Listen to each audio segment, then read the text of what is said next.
Hello, Mr. Dowse here, and in this video we're going to look at task 11 from lesson 3 of Python. This is an area where a few students are getting a little bit confused, so I wanted to give you a little bit more help.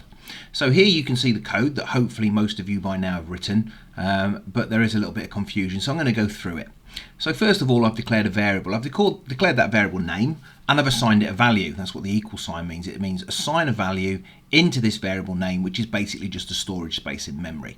And I've assigned a value of nothing at this stage. Open and close brackets, quotes, nothing in between there. So it's just empty. But I've created it and ready to use it.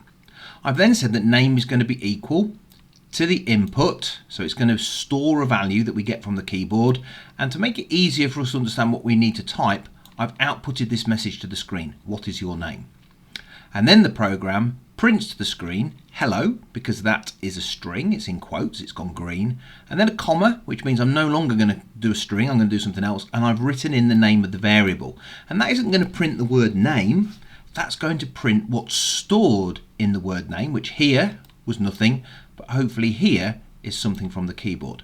Now, this is where people I think are getting confused. They're running their code, and it looks like this. And then they're saying, well, sir, my code gets stuck at what's your name, it won't go any further. Well, that's because you haven't answered the question. What is your name? Well, you have to type it in. So I'm going to write Mr. Dowse. My name is Mr. Dowse. So I press enter, and it says, hello, Mr. Dowse. So it's taken my input, it's stored it in this variable, and then it's outputted it here along with the variable. Let's try it with something silly. Okay, let's say run module, and I'm not going to say my name is Mr. Dowse. I'm going to say it's Bendover. Okay, so now that's my name, and it says hello Bendover. So you can see that hopefully in here I've assigned a variable, I've stored a value in this variable that we get from the user, and then we've printed it out. So to help you with the next task, the other thing I might need to know, now not in this case, it's not quite what you've got to do, but this is very similar. Let's say I want to know about hair colour, for argument's sake. So I'm going to say hair, I've created my variable, okay, I've given it a null value to assign a storage space in memory, and then I'm going to say that variable is equal to an input, which I can't spell, let's try that again, and I'm going to say this time, what is your hair colour? You'll notice as well I'm leaving a space just there, because when you come to type this in, you don't want the typing to start typed to the question mark, and what students tend to do if they see that is they put a space in themselves, and that can cause us problems later on. So always remember on an input to leave a little space before you quote. Now I need to change my output statement a little bit. So I've got hello name, and we know that name will be printed whatever that goes in there. So now I'm going to put another comma because I want to change from the variable, I want to go back to a string. So I put hello name, I hear you have, and now I'm going to close my quote. Now you'll notice here I'm not putting in a space, but that's because the comma, as we learned in lesson 2, puts the space in for us.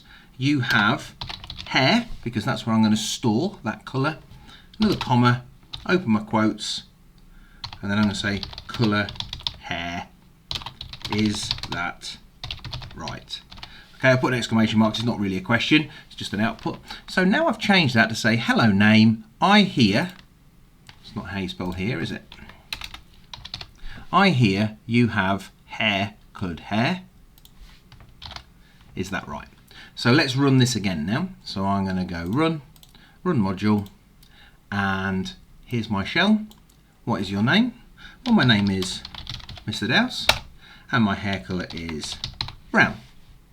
And it says, hello Mr. Dowse, I hear you have brown coloured hair, is that right? And let's prove that that code is what I'm running. Okay, so let's make up some silly answers. Run, okay, and I'm going to go back to being Bendover, and I'm going to have pink hair. Hello Bendover, I hear you have pink coloured hair, is that right? Now I can take a snip of my code, I can take a snip of my output from the shell, I can write a little bit of an explanation as to what I've done, and that's my task 11 done, and that should make it a lot easier to do tasks 12 and 13 as well. Thanks for watching.